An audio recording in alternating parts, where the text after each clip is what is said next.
Bonjour à tous et à toutes. Donc, je vais vous accompagner dans le cadre de ces vidéos pour préparer l'examen AMF. Donc, cet examen, il est destiné aux vendeurs, par exemple les vendeurs de produits financiers, les gérants, la gestion pour compte de tiers. Donc, en fait, ceux qui vendent, ceux qui gèrent, ceux qui investissent, les analystes financiers, ceux qui vont aussi être responsables de la conformité au sein d'une banque, c'est-à-dire le respect des règles, les différentes classes d'actifs et des instruments financiers. Donc, c'est quoi une classe d'actifs?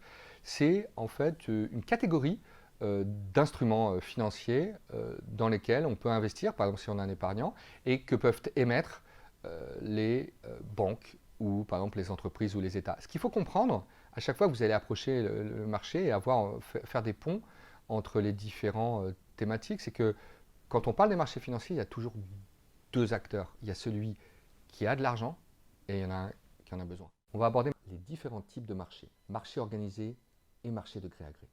Alors, les marchés organisés sont des marchés où sont négociés des instruments standardisés et donc fongibles comme actions, obligations, titres de créances négociables, contrats futurs et autres options qui sont des produits dérivés. Les marchés organisés font l'objet d'une réglementation stricte et notamment une procédure d'admission à la négociation des titres spécifiques.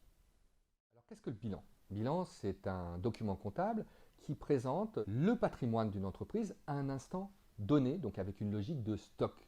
On a à l'actif, à la partie gauche, les immobilisations, les stocks, les créances et le compte banque.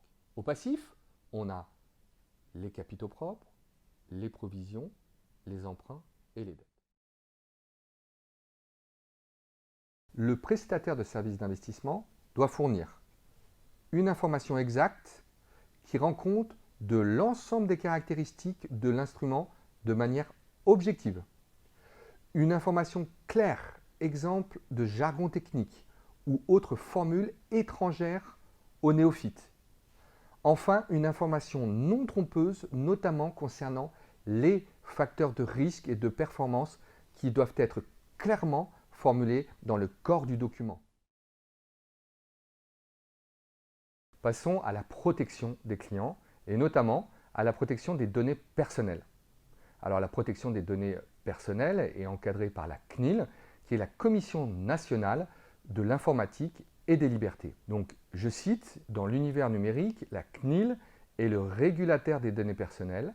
Elle accompagne les professionnels dans leur mise en conformité et aide les particuliers à maîtriser leurs données personnelles et exercer leurs droits en la matière. Abordons maintenant les différents types de gestion. Dans la gestion dite classique, on a la gestion action. La gestion action, on peut avoir différentes approches, à savoir le stock picking, consiste à choisir des actions dont le potentiel est le plus prometteur en termes de rendement. La gestion indicielle, qui réplique, comme son nom l'indique, la performance d'un indice. La gestion dite corps satellite, qui va être composée d'un noyau dur correspondant à l'objectif de placement et des fonds satellites destinés à doper la performance. Ensuite, la gestion growth, c'est-à-dire la gestion croissance, qui va privilégier les valeurs de croissance.